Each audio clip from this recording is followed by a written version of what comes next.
Yay! Happy Friday, everybody. Happy Friday. I am so glad you're here. Welcome to another episode of Lunch with Us. It's Lunch with Us because we are having lunch together. And so I'm so glad you're here. It is Good Friday, guys. I cannot believe we are already here in April. It is Easter time, it's holiday time, and it is Happy Friday, as my friend says it. Hi, Lakeisha. Hi, Caitlin. Hi, Salithia. And look at lunch just came in. So I can't wait to share you guys what we have today.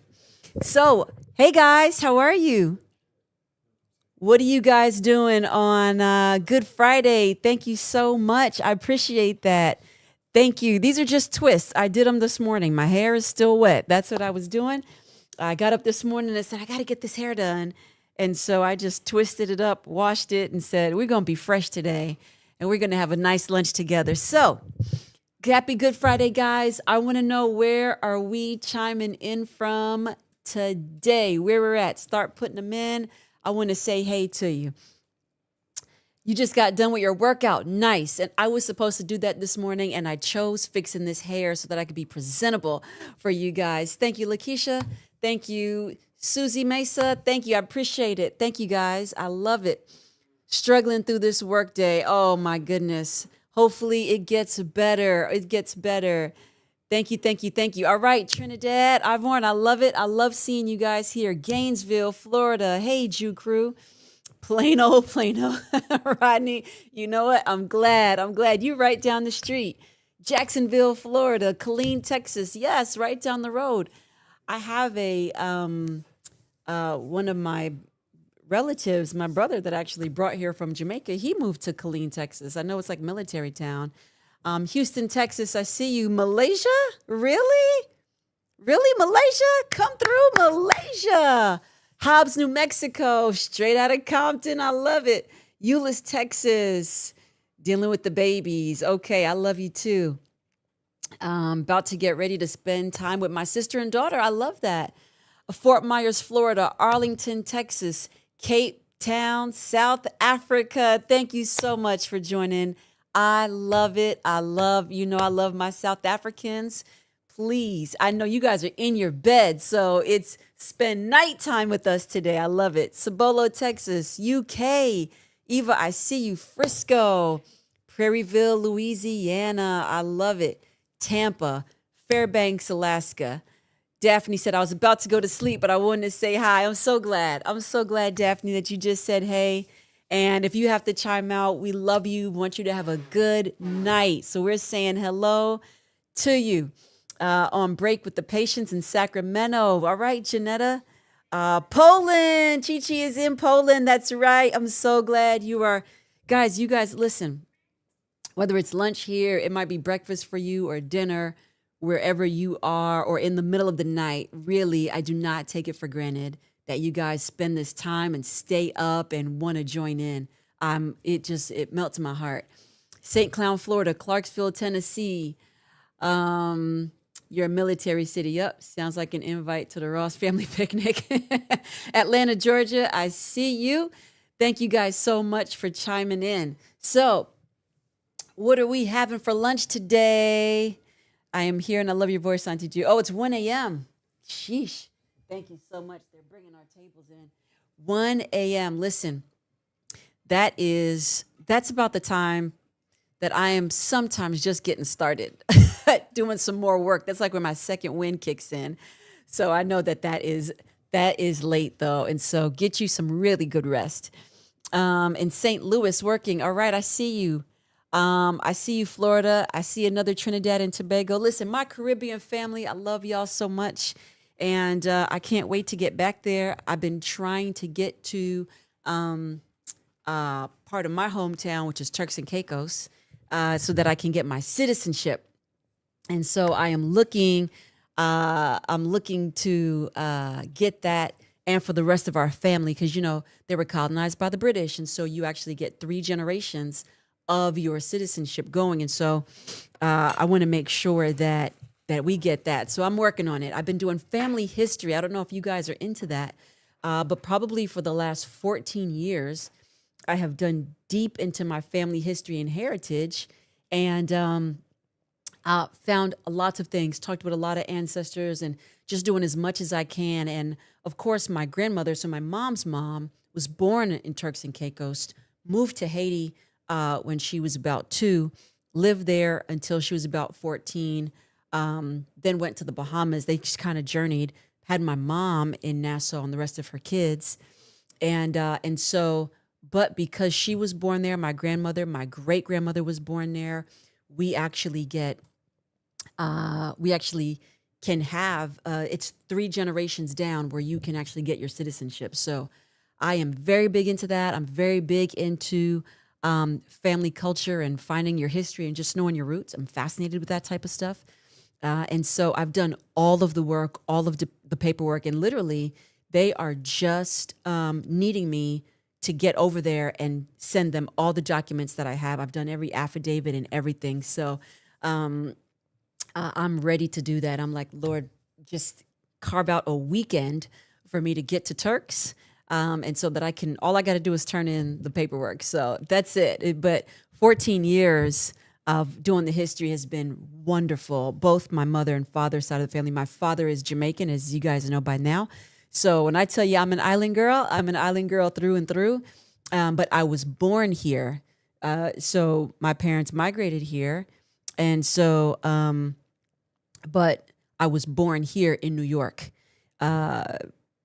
Either way, I'm just an American citizen. But when I tell you I am an island girl through and through, it is. I love it. So, but I don't know if you guys are into your history or your island culture, but I am. And I think the chat was up. I wanted to make sure that I saw you guys and recognized you from, I think it was South Carolina. I think they're trying to scroll the chat. Is still breakfast there? Yep, Greenville, South Carolina. That's right. I'm so glad, LaShawn. Thank you for stopping by. Had vegetable soup with ground chicken and cornbread. Nice, nice, nice. Hey, guys. All right, so what are we having for lunch today? What are we guys having? What are we eating together? I'm going to tell you what we have, and I'm cheating today because I've chosen to look presentable for you guys, so I didn't make the lunch today, but my mom whipped up something really nice for us to have along with what you're having. And it's just some red beans and rice. Of course, no pork. And so it's just a little light lunch today. There's nothing in it. There's not even any meat. So it's just the rice and that's it. Keep it simple, nice and easy today. And so, but there's nothing better than a New Orleans red beans and rice meal. So that's it. That's what I'm having. So tell me, what are we having? And for those that are back at work, thanks for stopping in and saying, hey, what are we having for lunch today? I want to see what you guys are eating.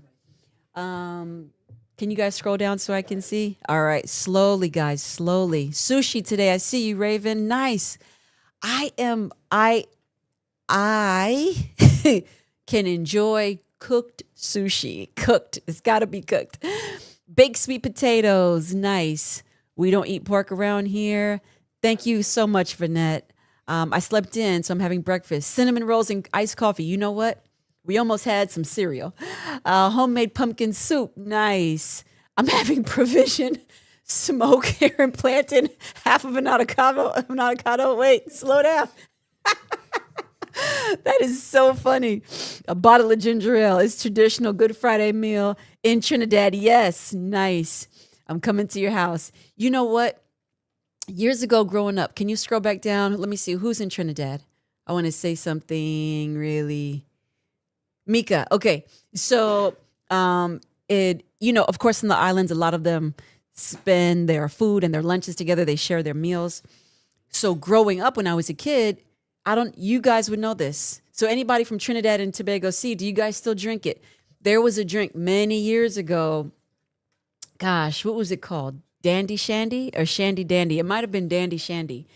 And it was a drink that when I was younger, when I went to go visit my dad in Jamaica, because after my parents got divorced, we went to go visit. So I went to visit him every year. He'd pick us up and then take about 3 hours to get to his house. On the way to the house, we had all these stops to drink the fresh coconut water, stop to get the fresh mangoes, stopped to get a drink.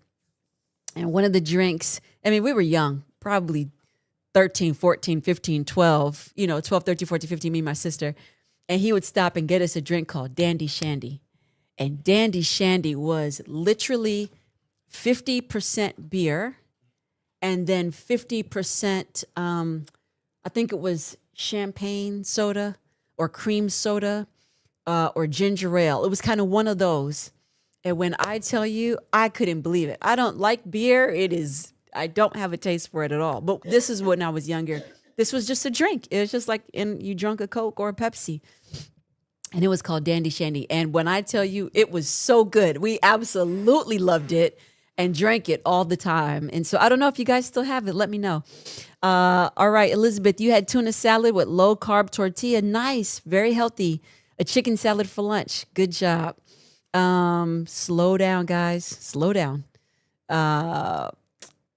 Scroll back up. We used to drink that in Nigeria too. Oh, did you? Nice. All right. Just breaking tradition and religion because it's Easter. It's pickle fish season. And I ate sausage and said, oh, you did. Growing up, how many of you, maybe we could do a quick poll. How many of you for Good Friday, growing up in your house, you had to eat fish? Like you weren't able to eat nothing else except fish. If you ate fast food, you could eat a fish fillet, but you couldn't eat no meat, no burger, no nothing on Good Friday. That's how we were. My mother was not hearing it. So yes, pickle fish season. Oh my goodness. You can get it in New York. Oh, shandy. Yes. We don't call it Dandy Shandy, but we call it shandy. It's made from beer lager. Yep. Well, you have that in Africa. I didn't know you guys had that in Africa. So that is awesome. Carib shandy. All right. It was such a great drink. Good to see you guys. Yep. Beans with rice, sauteed mushrooms and onions. Tiara, great. That sounds really good. I was thinking about making some refried beans today, but it would take too long because I put my own little spin in it. But yes, chicken was the sacred bird. Oh my goodness. Okay. I have, is the chat up to date? I have news, quick news about this conference. Y'all okay? All right. So here's the poll going up. Yes, that's all I had to eat. I did not partake in the fish. Listen, that fish was a big deal. You could not, it was like you were going to go to hell in a handbasket if you ate any meat on Good Friday. You was going to burn in the pits of Hades. And so we dared not eat nothing but the sacred fish. Yes, bound. We were bound to the fish, yes, due to my mother, Persis Taylor. Persis Taylor was not allowing it to go down. All right, yes, I put my mother's whole government name in the streets. All right, so here's some red beans and rice. Who wants? There we go. I mean, y'all are bringing me it's a whole lot. What is happening here? Wow, you're right. Just dumping. Okay, all right. There's a lot going on. All right, in school in California, got cheese pizza. Yes, bound to the fish. These votes are coming in. I would have been on my way to hell today after munching on chicken tenders. Listen, Lisa, this is the absolute truth. This is the absolute truth. Even if you didn't like the fish, you had to eat it. If you were allergic to fish, you had to eat it. I was thinking today, I don't think any children of Israel back in the Bible days had allergies. I just don't think so because that was what they ate. So, oh my goodness. Wait. At Heath, somebody's saying about his condolences. What happened? Glad to be around y'all and to see happy faces. I missed whatever happened to Heath. Nate, I'm doing okay, grieving the loss of grandpa this morning. Oh, remembering Yeshua wept. 11:35, still going through. Yes, and 11 right now, still to the end. Okay, nice. Heath, I'm so sorry to hear about the loss of your grandfather. That is not cool at all. So we mourn with those who mourn, and we weep with those who weep. And sometimes it is good to have a little laughter in the crying season. So yes, and we're glad that you're here with us, Heath, while you're going through this time of grief. A lot of kosher products. Yep. So Do you guys eat sardines? That's what I want to know. And I'm going to get back to the update for this conference. I want to know whose rice is this? Do you guys eat sardines? We eat sardines all the time. And there we go. We eat sardines all the time. And a lot of people don't like the sardines, but they're actually super duper healthy for you. And it's a fish. It's a really small fish. So they're quick to eat, super healthy, and they are a green light for Good Friday if you have to. All right. Was you bound by the fish? Yes. I did not partake. I did not partake in the fish, 67%. Yes, that's all I had to eat, 32. Wow. Yeah, guys, we had to have the fish. So there is, for this conference, right? Here's our update. Y'all remember that church that has been taking forever to get back? Still taking forever. Still taking forever. All right. So, but they stringing us along. I'm going to get back to you today. I'm going to get back to you tomorrow. I'm going to get back to you in a couple of days. So I have a backup. I'm probably going to keep it moving. It's just that location has a larger space. And so I can house all of you there. All right. A lot of you there. It has a much larger capacity. So if we did it there, it can hold a lot more. The place that I do have available and ready to go, I have to make it work. It is smaller. So the registration would really be first come, first serve. And then the moment it sells out, that would be it, because that's what would be available. But what I will promise you is we would do online. So I'm pretty sure after we sell out all the seats, then we'll open up the online registration for you guys to watch it from home. Okay. The sad part is you wouldn't be able to participate in our really fun game that we play at the conference, which it's just a part. It's almost like there's no point in even doing this event if we ain't playing this game. That's how amazing the game is, right? So we're not even having the conference if we ain't playing the game. So, but if you are online, you wouldn't be able to participate in the game because it's just, you have to be there for it. But everything else. So when we open up registration, try as best as you can to, get it as soon as you can. So that you don't delay. All right. So that's my conference updates. I'm probably going to have to use my spot that's ready. Just know that it's longer, okay? And then by next week, I'll have location and everything ready for you. All right. That's conference update. All right. What's happening? Sardine always has the bones. I like the fish without the bones. King of Kings. If you get the herring, they don't have the bones in them. So herring is also sardines. Yeah, they don't have the bones in them. So you could give it a try. And if you get the ones with the hot sauce and put your own seasoning and finagle it, it's actually pretty good. All right, Amy, not wanting to disrespect culture, offend anyone. I'm truly curious and would like to know, where does only eating fish originate? Did it have to do with an interpretation of scripture? Yes, that's it. And it's just biblical, Jewish culture and history. That's it.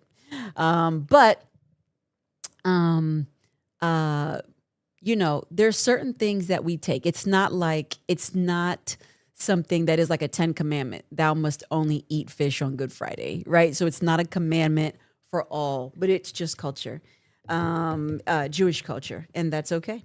That's absolutely okay. All right. So what are we getting into? What do you guys have going on? Let's chat. We got about 41 minutes left, and I want to know what's going on with you guys. And let's chat about it before we, not Nathan still trying to get more red beans and rice.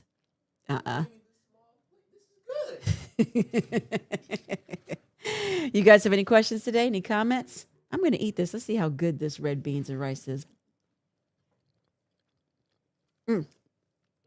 Oh, yeah. Oh, yeah, that's good. I know, but red beans and rice has always been good. That's some, That's some good stuff right there. Yes. And then, maybe a chicken sausage or something would actually be great. But yes, Chi-Chi, you're right. Nathan is always trying to get more. He always goes for seconds. If And Noah is doesn't eat all of his food, Nathan eats the rest of his food. As slim as he is, he has the largest metabolism. Auntie Jew, I had half a day of I had a half a day of work, and you're saying you're only going to one. You know what, Zachary? What happened was, it really is supposed to be till 1, but I keep having it in my brain. Tim was taking the team to to Mike Todd's tonight. And then I forgot he changed his plans. So maybe we can go a little longer. We'll go a little longer for sure. Listen, Nathan and Noah, they each had a house and home. That's why I'm like, yeah, y'all need jobs. JOBS. JOBS. Jobs. All right, Rodney, if someone is having an event and they told a person in the room with you, but not you directly, is that still an invitation extended to you? No. Not if they didn't personally invite you. I wouldn't take it as an invite.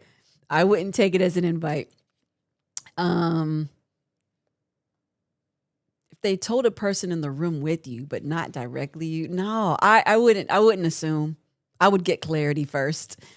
Auntie Jew, how does one know if their faith move is faith, or more like reckless? Great question, Chi. You know what? I think at the end of the day, it never hurts to try. You got to ask God and pray. And if it's faith, it could be scary. You should have peace about it. You check around with others. Make sure you're not crazy. Make sure it's not reckless. Make sure nobody's in danger. Make sure you're not using wisdom. Reckless could be there's no wisdom, there's no sign, there's no prayer. You didn't ask God, right? People will be sacrificed because of your decision. So I think there's a few things you have to do to just kind of see. So I don't know, Chi, if you're able to put in there, what is this faith move? Because we all best friends here. We all best friends. So let us know what it is, and I'll let you know. All right. Chat, you guys are moving, and nobody is governing the chat for me to see. So can y'all scroll back down? Because I'm pretty sure I missed quite a bit.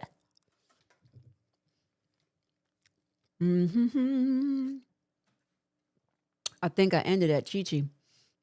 Auntie Jew, how can you tell the difference between godly ambition and self-ambition? Stop, go back, slowly. J. Coop. And how do you know if work is an idol? All right, great. I am here for ambition, and I am here for aspiration. All right. There's a difference. Now, you said godly ambition and self-ambition. I typically use the term godly. I typically use the term ambition and aspiration, and I talk often about the differences between those two. And I don't know if there's a thing as godly ambition, but I do know that there is a thing of godly aspiration. I am well aware of selfish ambition.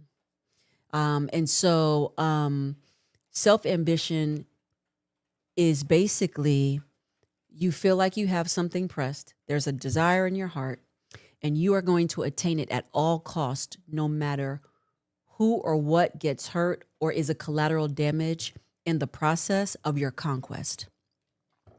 That is ambition. You are driven, and nothing's going to stop you, no matter who or what. Aspiration is, Lord, there's something in my heart. I feel like this is you, but I am letting you lead this way. I'm praying through it throughout. I'm open. I'm not going to be dogmatic about it. I'm going to be open, and I'm submitting this entire process to you. And so my strengths are guiding me to drive this, but I'm giving you permission to even pause my strengths if it's not what you want me to do.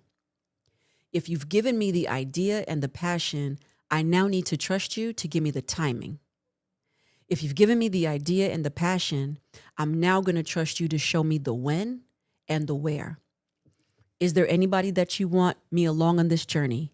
You guide me step by step. That means I'm going to have to exercise patience. And a lot of times it's patience that kills us, right? So if you will allow me, I want to rephrase your question to say godly aspiration versus selfish ambition. And what is the difference? So what's driving you? What's the motivation? And making sure that it is God. Is there peace? Right? Are you dogmatic about it? And if anybody or anything gets in the way of this drive that you have, that may be ambition.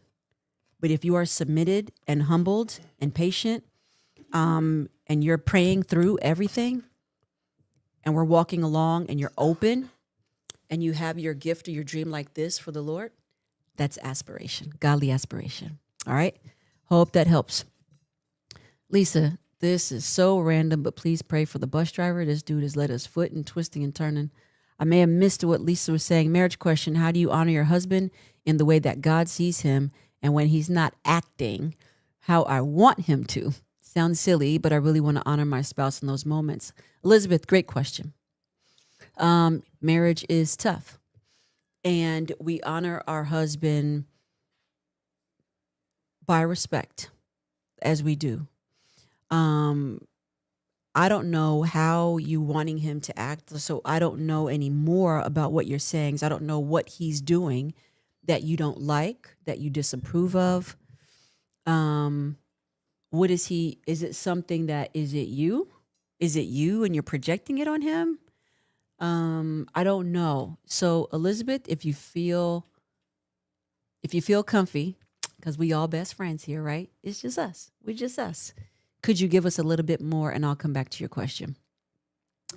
Aslan, my 3-year-old son, one of 4 kids, always hungry. So I told him, too, he will need to work soon because mommy doesn't have EBT anymore. Listen, I am not mad. I am not mad at you. Listen, they're going to have to start working for food because these prices of eggs, all right, these eggs is going up. I bought egg whites yesterday. They was $5-6 for the egg whites. I was like, sheesh.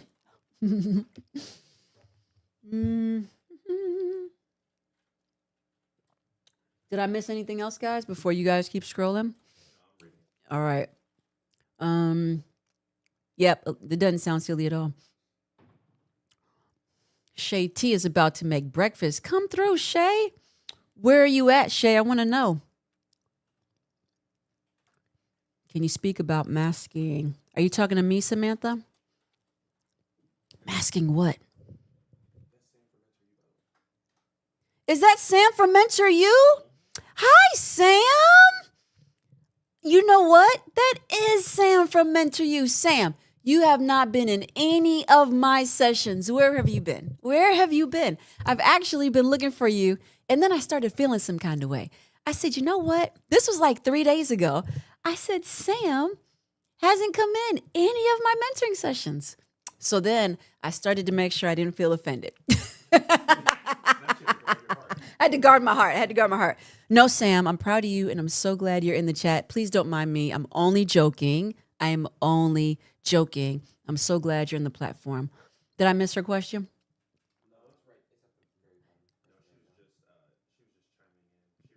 Masking is when someone hides or suppresses their true personality, behaviors, or emotions. It can be defensive, responsive, abuse. Masking can also be coping. Oh, yeah. Okay, I just wanted to make sure. I didn't know if you were asking about a food. I didn't know if it was that. Yeah, okay. So how do I feel about it? I don't like it. I don't like when anybody masks. I understand why they do it. They're clearly hiding from something. But I don't like it. I'm here for authenticity every time, always. Every time I'm going to pick authenticity. I'm going to always pick being the real you. And if other people don't like it, that's on them. I don't live my life by what other people think about me. I don't live my life about what they say about me, especially if we do not have a true, authentic relationship. It does not move me. So I'm going to always, always, always advocate for your true self, to not mask. I'm always here to take off the mask. And that's with anybody. For example, I'm going to give you an example. When I did my women's retreat, but the last time when I did the pastor's wives retreat, right? You guys know in church, you've been in church.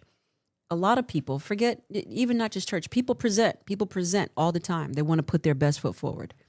But especially when it comes to church and leadership, they always want to present because they always feel like they have to have the word to say. They always have to have the answer for someone. They feel like they've risen, so they've got to present well. So even in our pastors' wives group, I tell them, when you come in here, right? When you come, you don't have to wear no makeup. Your name is not Pastor so-and-so. Your name is just your name here. You coming here, it is you as the person, not what you do, not the title. That's with all of our retreats. I don't care what you do, what your education is, what your social economic is, what your standard is. I don't care how many degrees you have. I don't care how wise you are. I could care less about any of that. I just care about you as an individual, you as the person. So masking is definitely not something that I advocate for. I advocate for authenticity every time. And I always encourage people to be who you are, show who you are, and other authentic people will love you for it. Okay. How do you test the prophetic word? Especially if it comes from a trusted person. My mom, who has prophesied correctly multiple times over years, but sometimes the prophecies feel off. What do we do? So, Shalom, each prophetic word is proven if they're right and if they come to pass. And sometimes even people with prophetic gifts can be off. They just can. They're human. They can be off, and they may not be right all the time. Also, sometimes prophetic gifts don't manifest until time.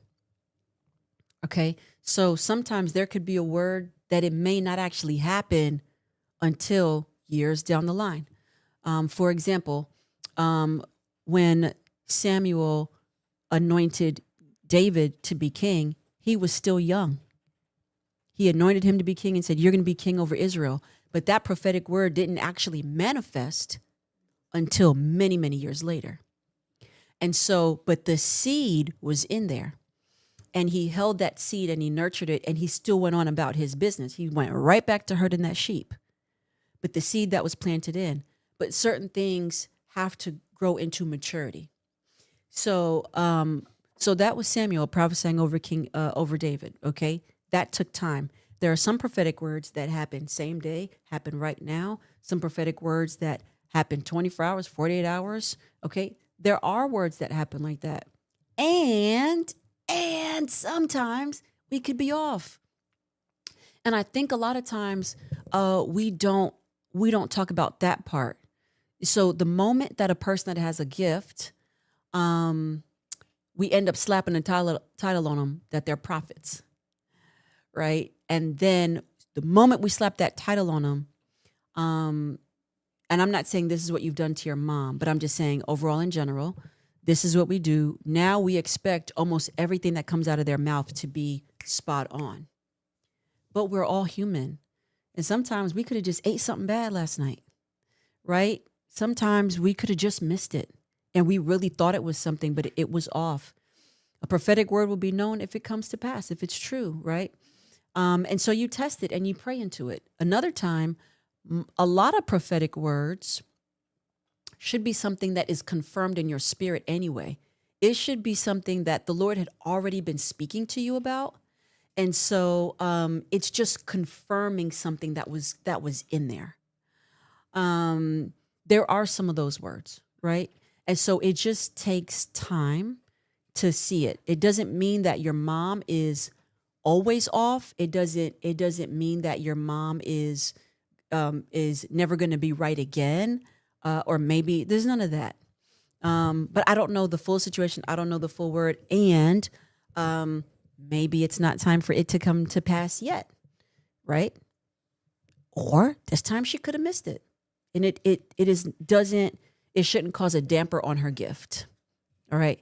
Sometimes, and I'm definitely not saying this about your mom, but sometimes, um, what do you call it? The gift, the people with the prophetic gift, sometimes, not all the time. Here's where the lines start to get blurred.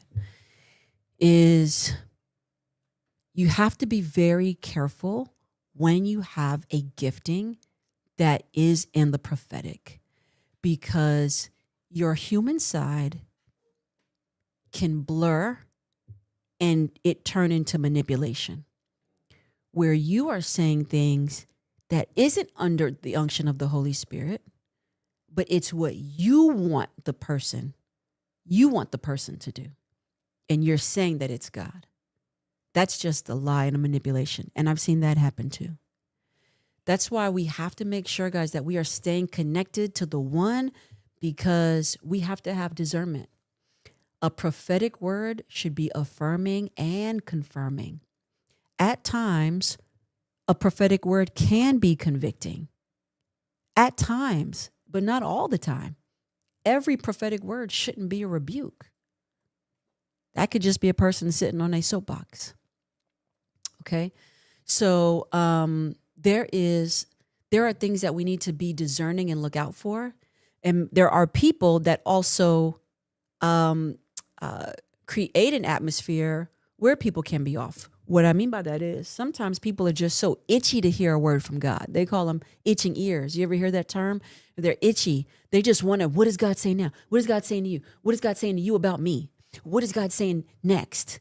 What is that? That's wrong. That's absolutely wrong. And you put people with gifts that haven't fully matured in their gift yet in an uncomfortable spot to now feel like they have to perform for you. And so now that becomes a problem. And we've seen that throughout the years. So you have to make sure that you are discerning and that you're praying.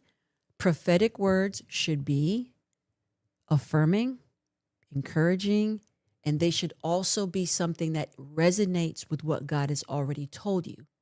If you're hearing a word that you've never heard, it's nothing that ever sat with you, then you'll know it by the fruit that it bears. If it is of God, it will come to pass. Simple as that. If it is not of God, it won't. That's as simple as it is. Okay? So, and again, people are trying things out. I know this sounds crazy, but sometimes prophetic gifts, depending on where you are in your stage and your walk with the Lord, trying to hear his voice, really trying to discern which voice is God's, which voice is my voice, which voice is the voice of the enemy, which is just an intrusive thought. How do I know? We're trying it out sometimes. We're trying to figure out God's voice a lot of times. And so if we're not consuming ourselves or taking the time to build a relationship with him, to strengthen his voice, because his voice is not going to sound any different from his word. God's voice will not sound any different from his word. That I promise you. Now, hear me when I say this. God's voice will not sound any different from his word, not the pastor's, not your Wednesday study Bible teacher, not your life group, not your prayer partner. No, God's word will not sound anything different than from what is in that book. You got to ask yourself, how does that book apply to me? Every time, every Wednesday morning in our Mentor You platform, before I start any mentoring, I do a 9 a.m. devotional. And you can ask anybody in there that has gone through the devotional with me. I tell them, as we are reading the scripture, we oftentimes think, okay, I'm just reading the story. You got to ask God, how does this apply to me? What is God saying to me in this verse in the scripture? If we were to take this just seems like you're just talking about, we went through 5 months of Genesis chapter 1. 5 months. It is a slow, deep Bible study burn. 5 months. I just finished it. I'm just in chapter 2. Right? Because I said, everybody wants to rush through this Bible. And what are we rushing for? we've missed so much revelatory truths in his word of deep things that he's trying to speak to us. And so I tell him, yeah, we're reading in Genesis and he's talking about the creation. How in the world does this apply to me personally? And y'all, it has been deep revelation for many of them, for all of us, myself included. And so when you are studying God's word, ask him, okay, God, how can this apply to me? What are you speaking to me from your word? All right. As you begin to do that, your discernment will start to come up. You will start to hear his word and you will start to hear his voice through others. And then your discernment will increase in where you will be able to hear when God is speaking through others and when it's just others speaking through others, right? You'll begin to know, okay, that's just them. This part of what they're saying, yeah, that's God for me. All right. So you've got to be able to stay connected to him so that you could be discerning. Okay. Stephanie, speaking of counseling, I've been signing up for group sessions that no one else follows through, and the group sessions end up never starting. Oh, Stephanie, I'm so sorry. See, listen, guys, the group sessions, so she's talking about our BOM Counseling Center, and you have to have a minimum of 2 to 3 people for a group to start. And you guys sign up. There are tons of people that sign up for the BOM Counseling Center, and hundreds of y'all guys that sign up for the support groups because I intentionally made them for you. And then as soon as you sign up, y'all get scared. Like, oh, I just want one-on-one because I don't want nobody else to know my business. And guys, I'm trying to tell you, there's so much healing in the support groups because when you realize that everybody in the particular support group that you've signed up for is going through the exact same thing you are going through. And the facilitators of those support group know how to talk to each and every one of you and all of you at the same time. It is the safest place. And there is so much healing. We get so much feedback of the ones who actually do go through the support groups and say, I was scared when I signed up. I was very scared and I didn't know what to do and I was shying down, but I'm so glad I did. And then I got to meet other people that are going through the same thing I am. And I was really nervous. But I did it anyway. And guys, the support groups are cheaper. That's because you're in there with other people, right? But there are other people that got the same thing that you got. Okay. So please be encouraged. Sign up. Don't just sign up, show up. I promise you it's going to be good for you. It's 8 weeks. They're a minimum 8 weeks. Some of them are 12 weeks. They're about $50, $40 to $50 a week.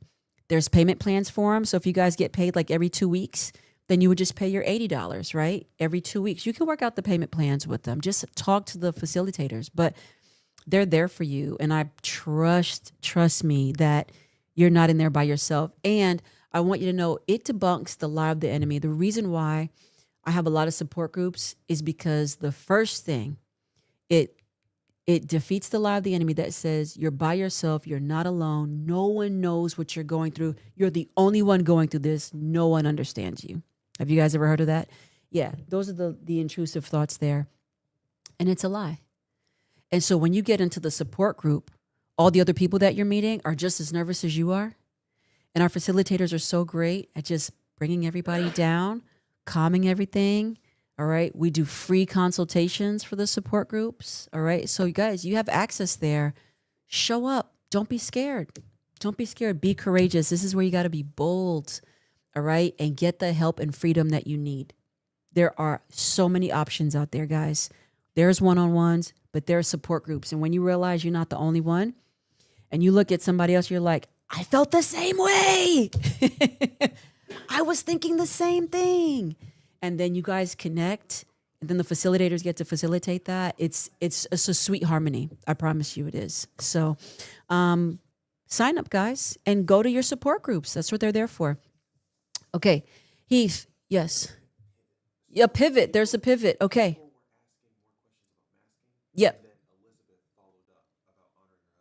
Oh, okay. Okay, let me go back to Elizabeth on the masking, and then I will do the. Yeah. Oh, yeah.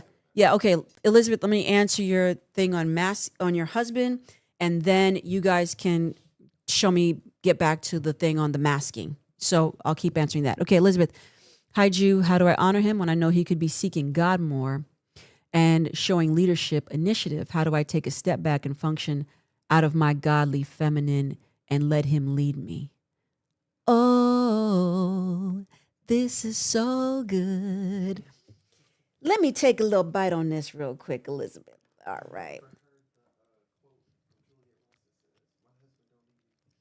Listen, this is a very interesting. I had to take a bite on this one. Let me tell you why this is really interesting. Many of you may hate me or love me after this comment. And however you feel, I love you back. You may say, I'm never watching Spend Lunch with You again. That is okay. Everybody has their belief systems. Okay? I want to preface that. In marriage, so, okay, we good with that? All right. If you leave me, I'm still going to love you and it's okay. This may be a thing where we agree to disagree. And this may be a thing where I may challenge your belief system. Just want you to know that. All right. With that being said, Elizabeth,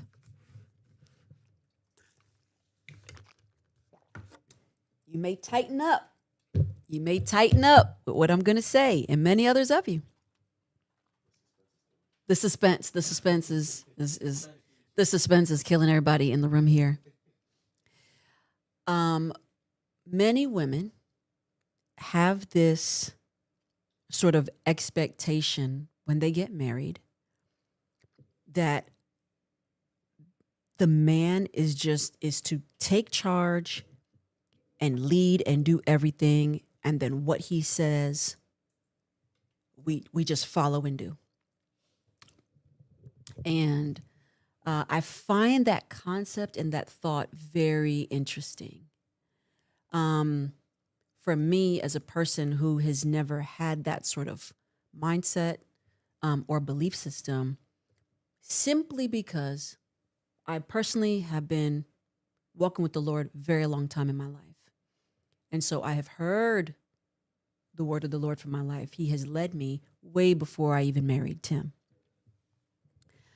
I think the mindset of that system is whatever my husband says, I'm going to do.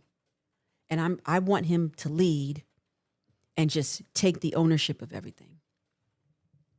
There's pros and cons. One side of this mindset of my belief system is that I don't care for, which is sometimes, and I'm not saying this is you, Elizabeth. Okay, I'm not saying this is you. But many women hide behind taking a level of responsibility in marriage because they're expecting their husband to do everything, be the end all, make all the decisions. And if he does something wrong or makes a bad decision, then we blame them for the decisions that they've made. And we put a lot of pressure on them to lead and take us here and take us there. And when they move us all over the place, then we're resentful, right? Then when they make all these decisions, then we don't know we're just following them. Most women, as a woman, we want to feel settled. We want to feel secure. We want to feel safe. That's natural. Most men, a good man, just within their nature, wants to do a few things. In their nature, a good man, their initial nature should want to be to protect, to provide, to make their wife feel safe and secure. That should be natural instincts within a man. They want to take care of their family. The way they go about it sometimes might be questionable. I don't know if every man is God-fearing and spirit-led. I don't know that.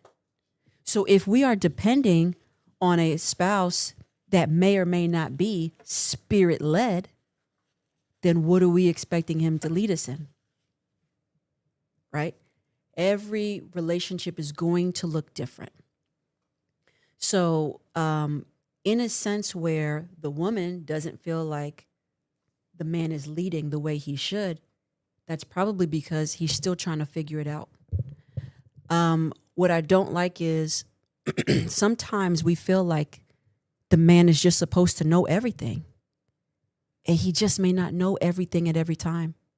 He's trying to figure it out too.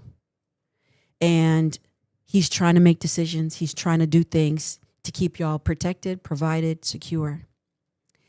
And I think there is a part, though, that we are also to play, and that is not totally to just sit back and let him take all the responsibility.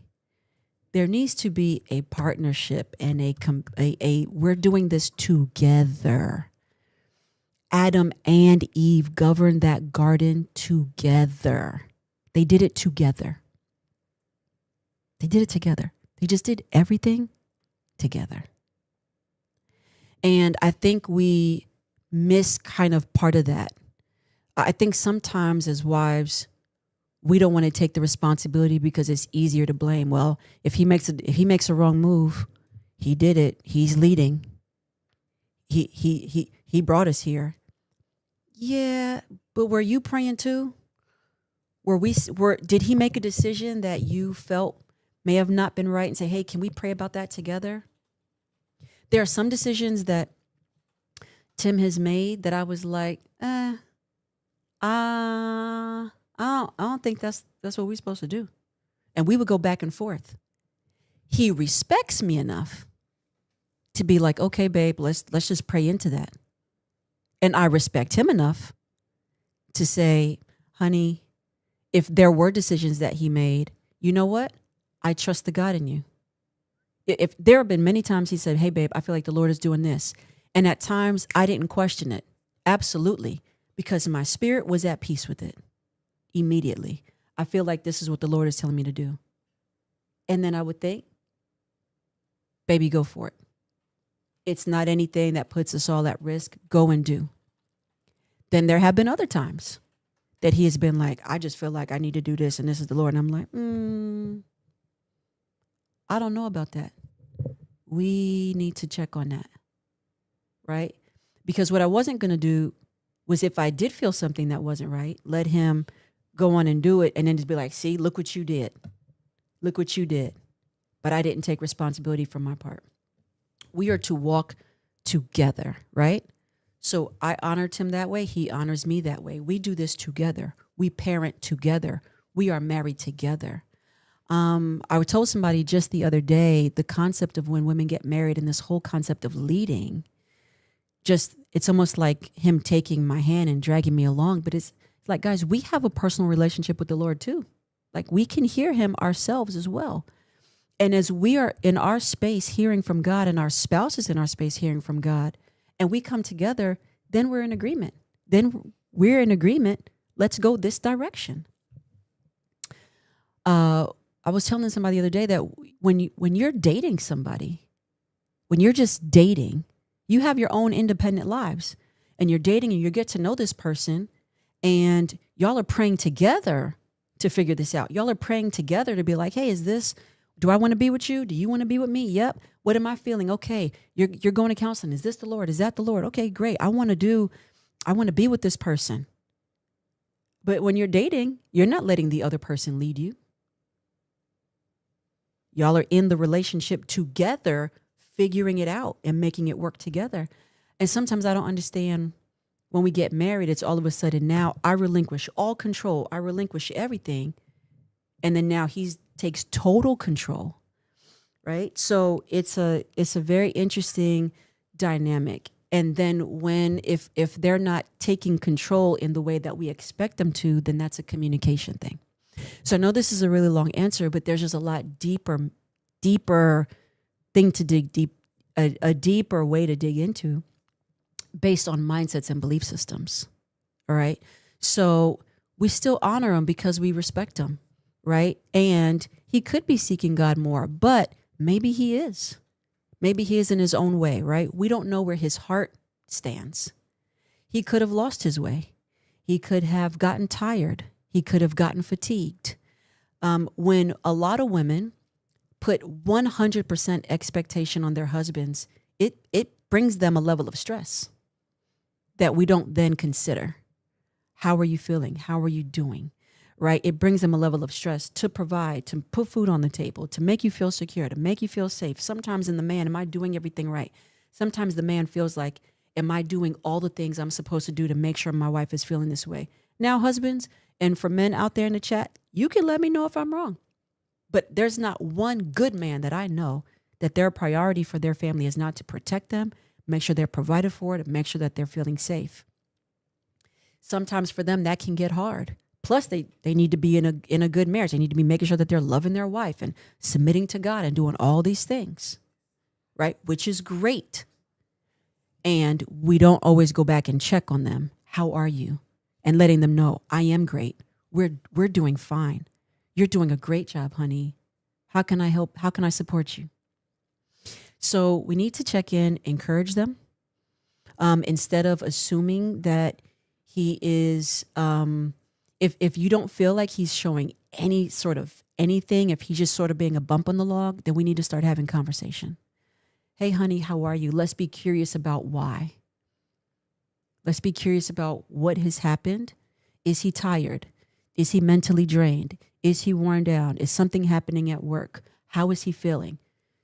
Do we need to get counseling? Like, we need to sort of dig really deep into what's happening. All right.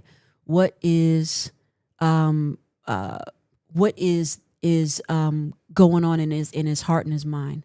Sometimes, like I told you guys, I do a crisis with some leaders. So there's some pastors that I do a very critical and crisis counseling session with every week, twice a week, because I do super duper serious critical stuff. And this is the one that I have right now. Okay. And with them, I told the wife, because it's all the time. Like, he pastors a church. He leads an entire church. He has his family that he takes care of. And the wife expects him. It's like, you're supposed to lead. Give us devotion every day. Lead us in devotion. Where are we going? I have these things coming up. I'm trying to tell you, make these decisions. Lead the church. Everything that goes on with the church, the staff is doing this. What are you going to do about it? Hey, I need you to do this. I need you to do. That's a lot of pressure. I said to her, I said, y'all not allowed to use the N-word. I said, this man is trying to do his work. He's trying to do his individual work, his leadership just for himself. He's doing a lot. It isn't going to look perfect, but he is trying. He's doing his work. And then there's all these things of, I need more, I need more, I need more. And I said, and he's giving you the more, but we need to give him a little grace back. I said, so now where you guys are at, you're not allowed to say the N-word need. Find something else to say. You cannot say you need him for anything, because his whole life, his desire is to make sure all of your needs are met. Truly, I can see him doing that. So I need you to be more sensitive and more considerate and acknowledge the work that he's doing. Right? So that's what I've had to tell this couple. And she was like, I didn't realize that. Yeah, he's a human too. And we all can only take so much. And instead of constantly complaining, we got to be more considerate. And have some compassion. Honey, you're doing a great job. It seems like you're doing a lot. You seem really frustrated, stressed, or tired. Is there anything that I could do to add value to that right now? Because I see, maybe, I don't want to say things are lacking, but I just notice, how are you? I just want to know, how are you doing? Right? We got to start doing that more, guys. So, Elizabeth, check on him. Okay, check on him. Check on him. And make sure he is okay, just as a man and just as a husband, not as a worker, just as your friend.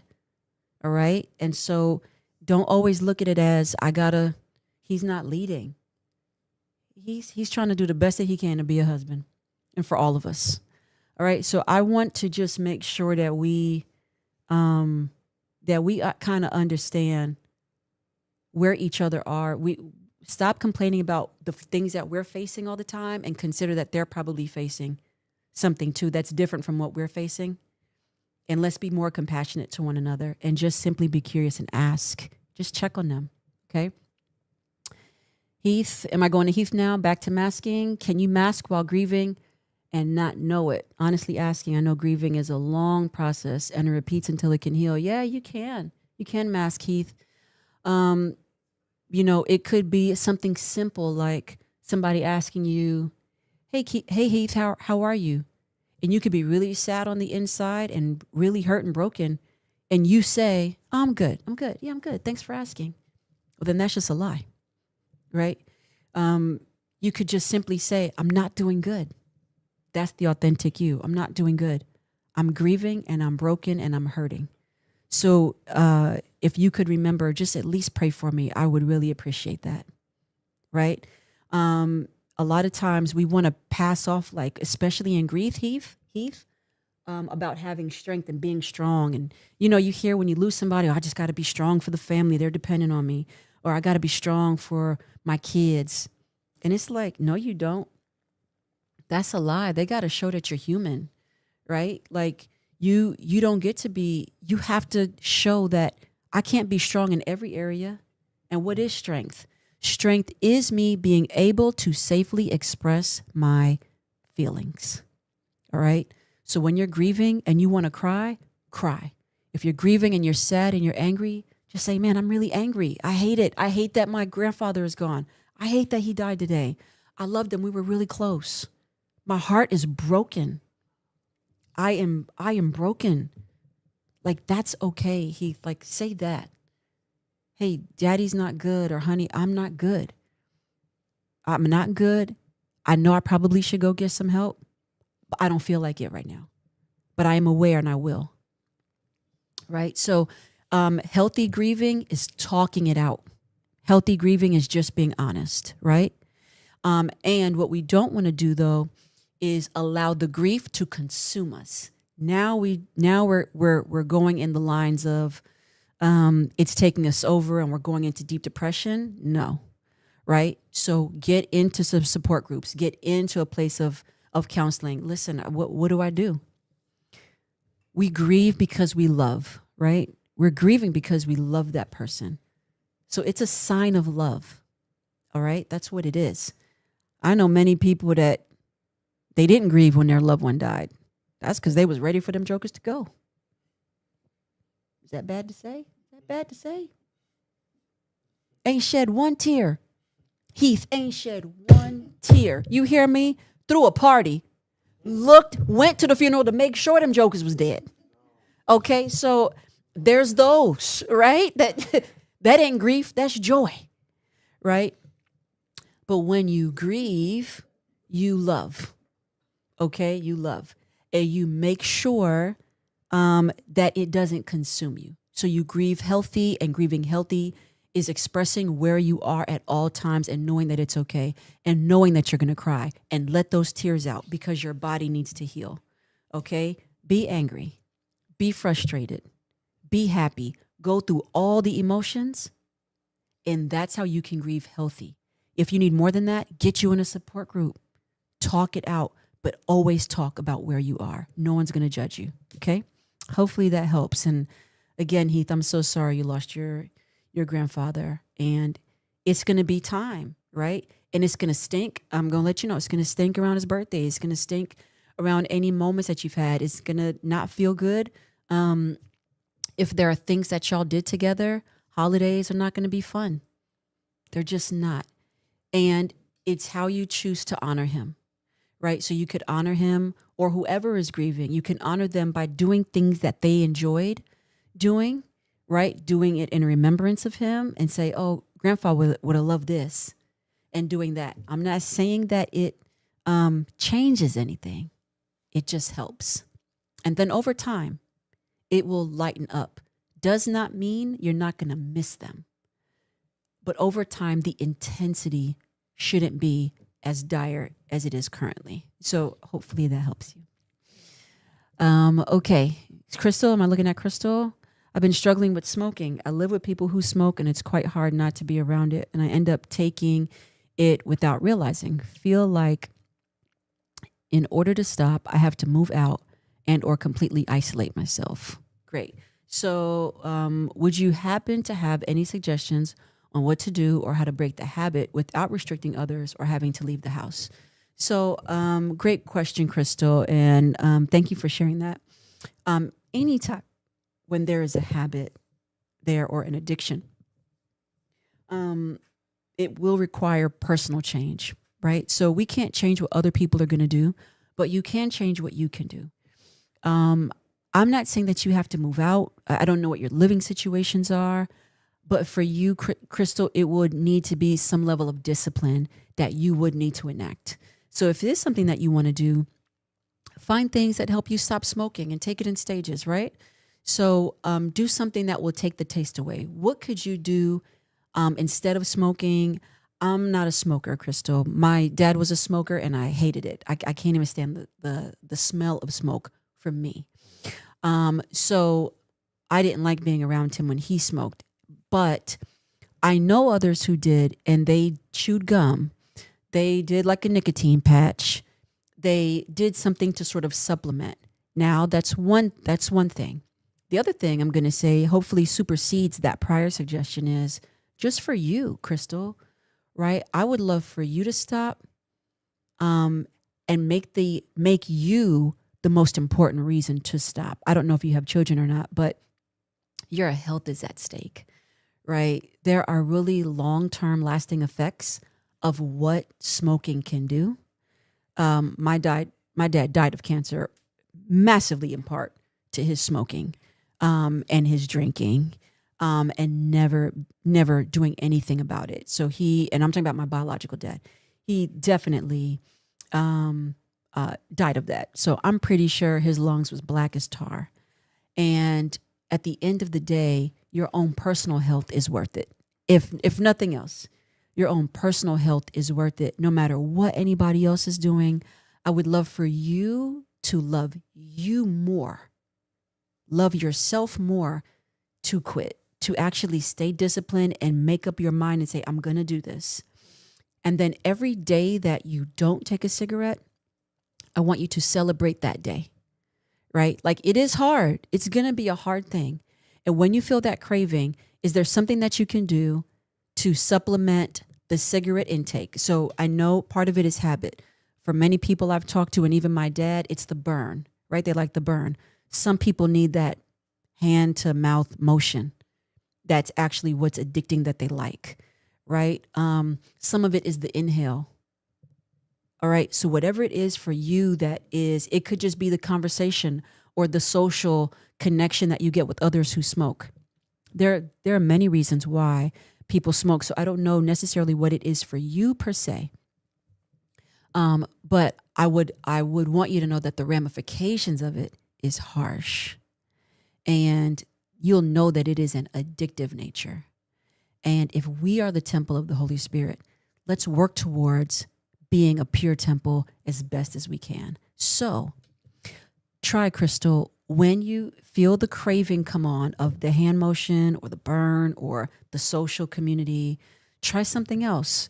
Drink coffee, drink tea, chew gum, eat some food, do something, like figure something out, get a patch, do things that can try to help you, okay? But again, most importantly, make up in your mind, like, I'm just not going to do this because I want to live longer. I want to live. I want to breathe. I don't want to have COPD. I don't want to have a trach. I don't want to have all these health complications later just because I enjoyed a bad habit right now.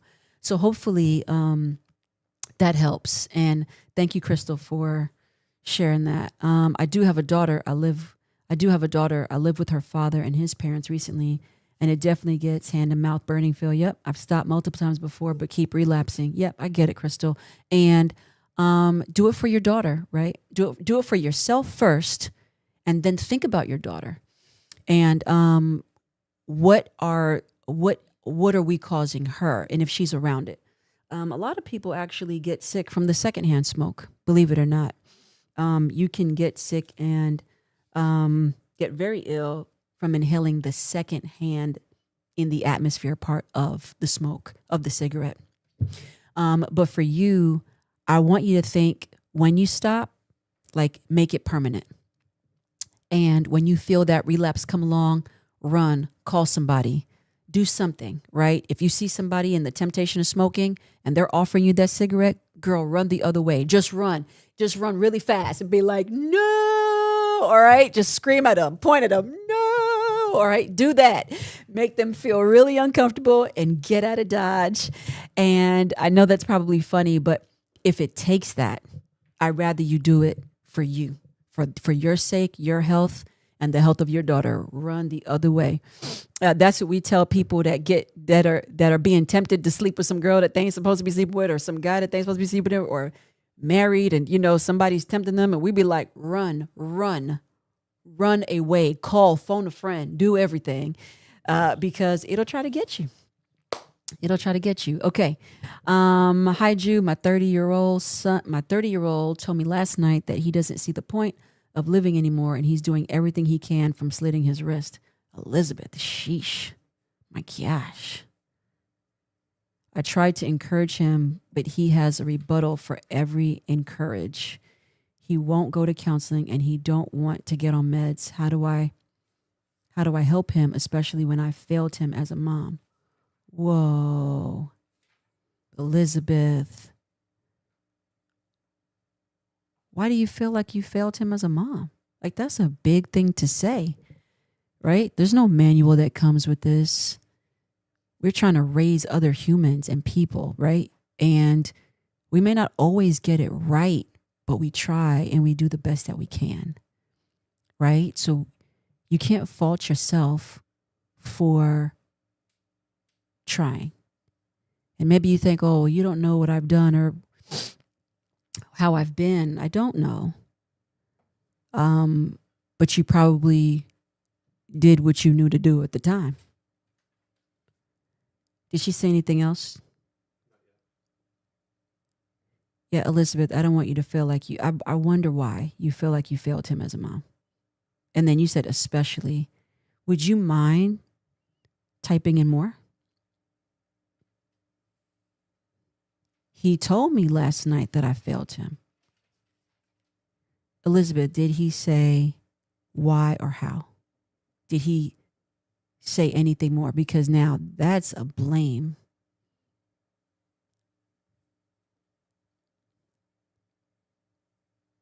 And I didn't prepare him for this life.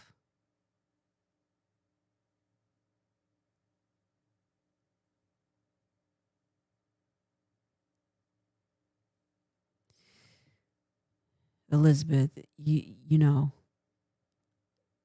just because he's saying that, I'm just waiting for her to keep talking.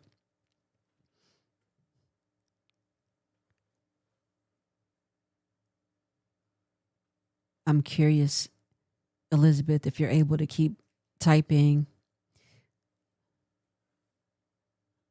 You didn't fail him. You didn't fail him. Did she say anything? Okay. Elizabeth, you did not. Guys, that chat is moving. Okay. Because I chose a husband that didn't care too well for us, his stepdad. Okay. So this is a family thing. Elizabeth, did this stepdad do anything to him? Do you know if he, and because I didn't have a tribe to help us, my family was not there for us. Did he abuse him in any way? Do you know if your son has been abused by this man in any way?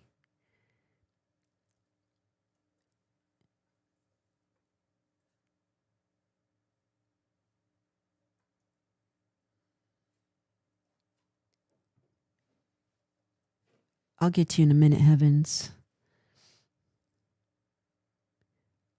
So there seems to be a lack of communication and blame. And I wish I knew how old did she say the son was 30? Okay. So your son is a grown man. Yes, my husband is an alcoholic and they got into a physical fight. Yep. Elizabeth, I'm going to ask you another question, and I'm asking because I see your last name and I'm curious.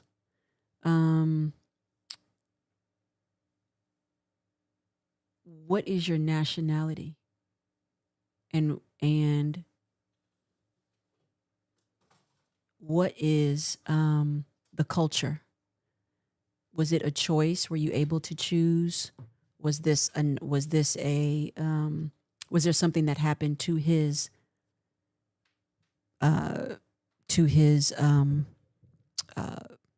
do you call it? Biological father? And then another thing I want to say is, your son is a grown man now, like 30. And as a mom, to raise him, you've done what you've known to do or could do or had the tools that you were afforded. And at 30, to blame you, Filipino and white and hubby is Moroccan. Okay. That's what I was wondering. Okay. There is, at 30 years old, he's had all of his 20s to communicate, maybe get some resources or get some help. And it's easy to blame.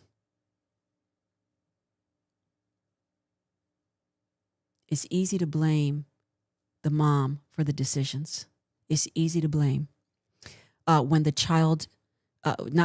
your son is a grown man now. So I cannot imagine, let me just say this. For your son, I don't know what his experience was. Both my older kids still live with me, okay? I don't know what his experience was, okay? So I'm definitely not going to invalidate some pains and hurts and clearly some abuse he has felt.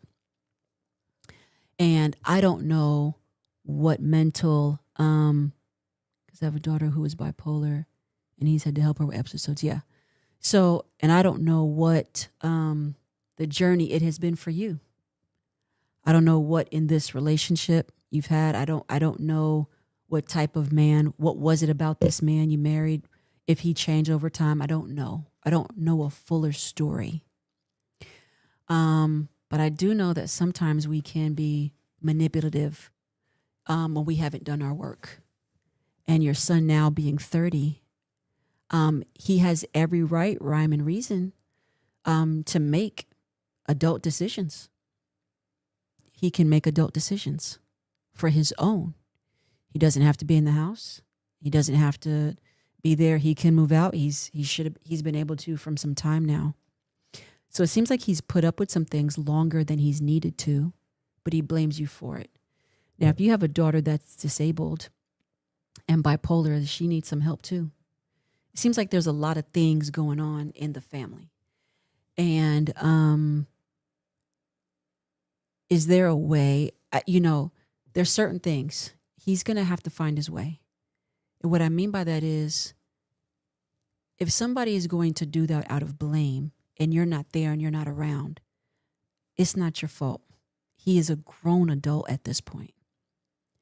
I think the issue is sometimes we take that and we use that to weaponize people, the S word, suicidal. And I see what you're saying. His father was absent in their life and chose to take care. Yeah. So we have choices that we make. Everybody hasn't had an easy life, Elizabeth. Kids haven't had an easy life. I get that. The way we go about it is how we choose. As your son, who is 30 and is a grown man, he also too has to take maybe some level of responsibility for his own actions and in him getting help. there needs to be some level of assistance. Is there any way for you first? Is there any way that you can make sure you are getting some help that you need first? And I say that because I don't know how much you feel like you can help him if you have taken on or believe that you are the cause of his pain. It's a little hard. If you believe what he said, that's going to be hard for you to do anything. So for you first, Elizabeth, I want you to know that you are not to blame. You've made choices that you thought were best for you and your family. You've said and done things that you thought were best for you and your family. And if some of those things weren't right, then guess what? We all make mistakes. You cannot help that you're great. You cannot help that your daughter is bipolar. You cannot help that your son is struggling. But they too now have resources that they can get the help that they need. You make sure that you stay getting the resources that you need, because you can't control and dictate what other people's actions do. And I know that they're your kids, okay? But they have to get they're adults now. And you can't be 100% responsible for their actions. I blame myself because I was desperate and I was tired of being single with 2 small kids. I get that. Elizabeth. It's not your fault. It's not your fault. You did what you knew to do. I knew it. No one's out there intentionally trying to be a bad parent. There's always a reason. Okay? There's always a reason. And there is some deep healing that you have to do for you first. Now, we're going to pray for your son and your daughter, because I know that God can do things. I know God can turn anything around. He can. And I believe that if we begin to pray for your son and daughter and ask God to intervene, He will. He will. But for you, Elizabeth, if you don't get the help that you need, like if you don't forgive yourself, I'm so glad that you're in counseling, but you have to forgive you, because I can see that you've taken on this as a blame and the responsibility that it's your fault. And it is not. It is not. It is not. It is hard being a parent. It is not easy. And it is hard making decisions that you don't know. And I don't know where you came from. I don't know what your parental, maternal, and paternal family was like, right? I don't know. What I do know is you did what you could. And when we make decisions based on us being tired and stressed, we do that all the time. But you have to. And you have to give yourself permission to be free. You have to allow yourself that God is not holding anything against you. If you feel like you weren't supposed to marry this person, and then you did anyway because you were tired, okay. If you feel like you made a bad decision, I made a bad decision. Is life over? No. Is this the end of the world? No. So I want you to know that, yeah, sometimes things get broken. I haven't made every best decision in my life. I haven't. I've questioned many things. You'll question many things. But at some point, Elizabeth, you have to stop blaming yourself and say, you know what, I did what I could. I made a hard decision. It was probably a bad decision. Okay. We all make bad decisions, I promise you. There's not one person in this chat. There's not one person in this chat. There's not one person in this room that has made bad decisions, that had married the wrong people, that have said bad things, that have done. There is not one person. And we keep living. And you've lived with that bad decision. But you don't have to keep living with it. So there has to be a point that you come to yourself and say, I cannot allow this guilt, this shame, this unforgiveness, and let this hang over my head. I got to forgive myself. I did the best that I could. If I have to leave, then leave, right? Whatever it is. I don't know if your husband is still there. I don't know if he's getting the help that he needs. Is there any repentant? Like, you know what I mean? I don't know the work. I know Lynette and Sean in the counseling, they're excellent, right? And counselors can only help you as much as you give them. And then we have to rely on God. That's why I said it's a faith-based counseling practice. Like, we're giving you all the things we know and the skills, and we're still praying, and we still got to rely on God. And with that, people still have their own choices that they make, right? So there's a lot of factors at play. With you, Elizabeth, you have to make the decision that I punished myself long enough. God don't even punish us that long. This is what has happened. I own it. Maybe I should have or shouldn't have married this man. Okay, whatever my next steps are my next steps. I'm going to do whatever I need to do to make sure I am safe.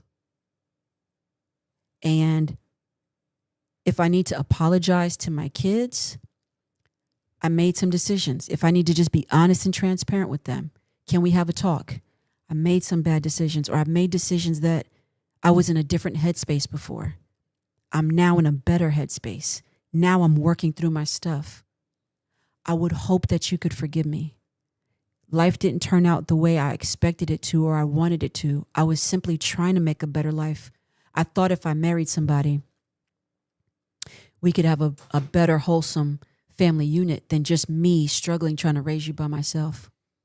I see that maybe it didn't turn out that way. I apologize for that. Please forgive me for anything that you have encountered that I've done. And I'm going to do whatever I can to right it. But for now, I'm doing my work. I'm in a different headspace. I'm in a different place.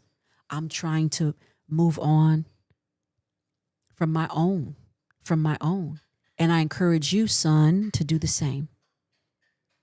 And let's try to walk through this forgiveness together. Let's try to walk through this life together. Let's try to walk through this in a different space. Can we start over? What can we do to heal together? And so this can be some things that you can talk with your son about. But don't allow guilt to rob you of your freedom. Okay? We all have made mistakes, but we're not all perpetually living in that guilt. We forgive. Forgiveness is forgiving us first. And forgiveness means I'm not going to allow the bad decisions, the poor decisions. I'm not going to allow certain things to hold me over. I'm not going to allow it to keep me in a noose. I'm not going to allow it to dictate my future decisions. Forgiveness says I'm not going to let this thing keep hindering me and keep letting it be the narrative of my life. No. Because if you're in unforgiveness, you are bound. But the first thing you need to forgive is you, baby. You got to forgive you first. Okay? I hope that helps. Please stay in your group with Lynette. She's great. Again, I don't know. And I cannot see in the chat if your husband is there, but do everything that you can. And if your husband is not willing to submit, if your husband is not willing to repent or apologize for being in a physical altercation with your son, if he is not willing or humble enough to right his wrongs, then honey, you have a decision you need to make, like a bigger decision and a much better decision. All right? Because if there is abuse, I'll let you know. I'm not ever going to be like, stay, because it's the right thing to do. I'd rather you be single and safe than in any abusive relationship. That's my take. Okay? All right. And see, back to leading, right? So back to leading. If your spouse is having physical altercations and abusing drugs and alcohol and abusing physical, that ain't leading. That's not healthy leading. That's not what God intended. That's not a connected marriage, right? So, guys, let's make sure that we are taking care of ourselves and that we're marrying the right people. And if we didn't marry the right person for legitimate reasons, then we need to start reevaluating things, having better conversations. Hey, can we make this work? Can this be better? We got to start talking, guys. Okay? You highlighted IKEA. My mom passed away when I was 5. My aunt, my mom's younger sister, raised me and my brother. She is abusive, played the victim, and takes no responsibility for her choices. I want to stop talking to her. Do you think anything is wrong with that? I've talked to her, paid for us to go to counseling, brought books for us to read together, and nothing has helped. By the way, she's not a believer in Jesus. Okay.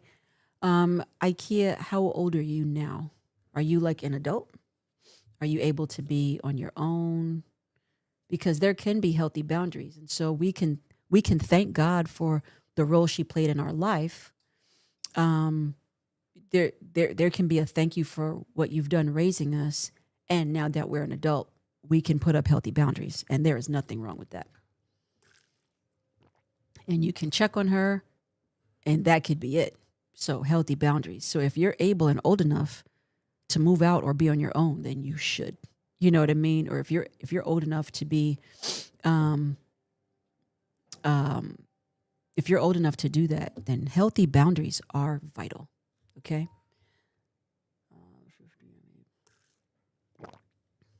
What am I looking at here? I am 37, married with 4 children. Okay. Oh yeah, you're a grown woman. You're a grown woman. So, yeah, I mean, if she's toxic to you at this point, we thank God for the time she raised us when our mom was gone, and that's my mom's sister, and I can put up healthy boundaries, and I don't have to talk to her as much. You just don't. There are some people that just don't need to be active forever. They're just there for a season, and that's okay, even if it's family. Even if it's family. So check in on her from time to time, make sure she's okay, but the moment it starts getting toxic, shut it down. They're scrolling, so they're just trying to find where you guys are. I see there's a lot of comments going on in the chat.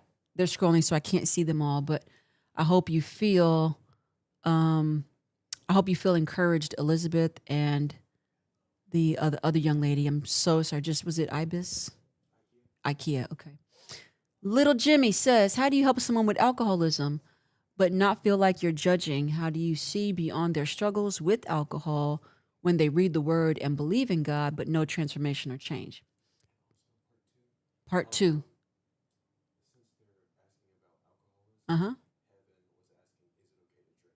Yes. Oh, yeah. So alcoholism is an issue just like any other drug, because alcoholism is abuse of the alcohol. You can't control yourself. You can't contain it. Now it's that dopamine hit for you.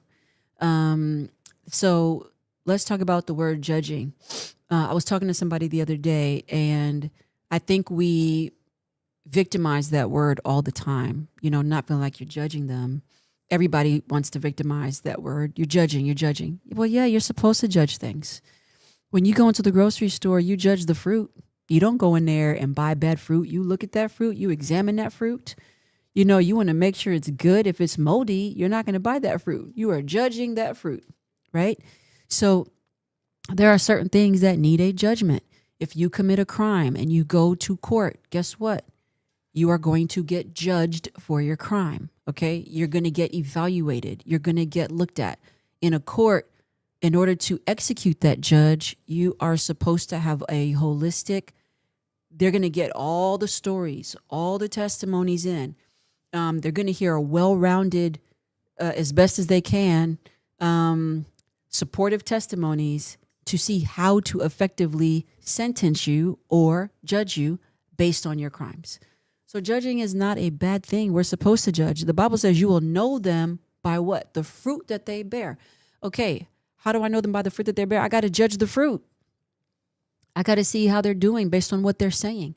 So you are going to judge them. It's the way you judge, right? If you're judging without all the facts, that's judgment. That's unfair judgment. If you're judging without knowing anything and you're just coming to conclusions that you have no foot to stand on, that's a judgment. That's being judgmental. But really, I'm talking to you. You're saying one thing, but your actions are still doing something else. That's a fair assessment. Okay. So they could have struggles with alcohol and they could be trying. And you can help them as much as they want to get helped. That's the other truth about it, right? You can see beyond their struggles. You can encourage them. You can encourage them to, hey, either get some help or can I help you along in your journey? But they have to want it. That's just the thing. They got to want it. You can't make nobody do it. Sometimes people have to hit rock bottom before they get back up. That's just the thing. That's the problem with the disease. That's the problem with addiction, is they have to hit rock bottom. They have to see the consequences of their actions. And so I don't think there's any issue with drinking. But when you for sure, when it's controlled by you, now you're just a problem. If the alcoholism is destroying their family, of course it's destroying themselves, but if it's destroying their family or their marriage or whatever, definitely suggest. But I love the fact that they're trying to read the word. You know, they're trying to get the help. So can you suggest, hey, in addition to that, let's go to a support group. Let's go to an addiction recovery group. I'll go with you. Just be a support for them, right? You're not seeing any change because the addiction is there. That's the bottom line. The addiction is there, okay? So try to encourage with your support. Hey, can I go with you? Can I call in? Hey, I got this resource that I found. Would you join me? And you can go from there. Let me see. What else? Jay Coop, what are we doing for Easter? We are having the kids watch all the Jesus movies. They watching Passion of the Christ. Then I'm going to put on all the Left Behind series. Do you guys remember? It's like a long time ago. I think early 90s with Kirk Cameron. I'm probably dating myself after he got really saved and he started doing these like TBN films of Left Behind with the Rapture. Oh yeah, my kids is watching all of them. I think it was like a 3-part series. They gonna watch Passion like 3 times. They watching all the Left Behinds. Any other movies, they make sure their soul is right. I told them, I was like, yo, we watching all the Jesus movies, 10 Commandments. All of them, Ben-Hur, any Bible movies, I got them all saved to the watch list. So that's really funny. But they're actually going to the Mike Todd. I think Tim is taking them to the Tadashi concert tonight, and then they're going to the Transformation. I think the Easter play tomorrow. So they're doing that. So Michelle Harris, the Left Behind movies were, yes, they were. So that is great. Heavens, yes, not a problem with drinking. Listen, the Lord said that He turned water into wine. So there's not a problem with drinking. It's the abuse, right? It's the overuse. He said, don't get drunk. Don't get drunk with it. And that's where people cross the line. You're getting intoxicated and drunk. That's why it's called spirits. You're getting overtaken by another spirit because you let somebody control or dictate it. Let something get you out of your awareness and your sense of control and your inhibition. So, no, I do not think drinking is terribly wrong. But so a wine, a drink, I don't think anything is wrong with that. Don't people take things too far? That's just the problem. So yes, Amy. All right. I love you too, Heavens. I love you too. I think The Forge would be a good movie for your boys. Right. Everything. Forge, everything. We go all this is gonna be Christian movie weekend when they come back. And I told them, I prepared them for like a few weeks now. I was like, oh, Easter weekend. We getting saved all over again. So yeah, we're definitely gonna do that. But I hope I answered them. It's 1:30. We hanging out. Y'all hanging out in there today. Anything else? We good? Made my hubby want a sword. I know that's right. Did I miss anything, Jarrell? That's good. All right. Huh? It's 1:40. Look at that. We went 40 minutes over. I love it. No, then you got to make them watch all the seasons so far. Yeah, we've been watching The Chosen. We definitely been watching Chosen. Oh, have you guys been watching the before we go, The House of David? I want to know. Have y'all been watching The House of David? Like, we have been watching that as a family. I like it. It's like the first Christian TV. Well, I do like the Chosen. So I will say the second. I like The Chosen. So The Chosen is kind of like the first decent one that's been out. But the House of David has been great. It has been really, really good. And what I loved is that they said in the beginning, you know, where the scripture was silent, we took some creative liberties, but we took other resources to try to make sure. You're welcome, Salithia. Thank you for hanging in there with me. We took the liberties, not too many liberties, but we took other resources and we got advice to make sure it was as true to Bible nature as possible. And so that I could respect versus it being like a Hollywood movie and then they just doing all this extra over the top stuff. So Amazon has done so far, to me, my own opinion, that they have done a great job really taking the time to hone in and be intentional about the movies that they've made. So I'm only comparing this assessment to The Lord of the Rings. So our family is a super duper big Lord of the Rings fans. And we've watched Lord of the Rings a lot, love it. And when they did the Rings of Power, at least for the first season 1, it was a great interpretation as a 500-year prequel. And the way they did it, the poetry of their words was just so beautiful and I loved it. All right, so now when The House of David came out, we were like, oh, this is great. So they filled in some of the blanks that our Bible doesn't have, right? That our Bible doesn't necessarily talk about.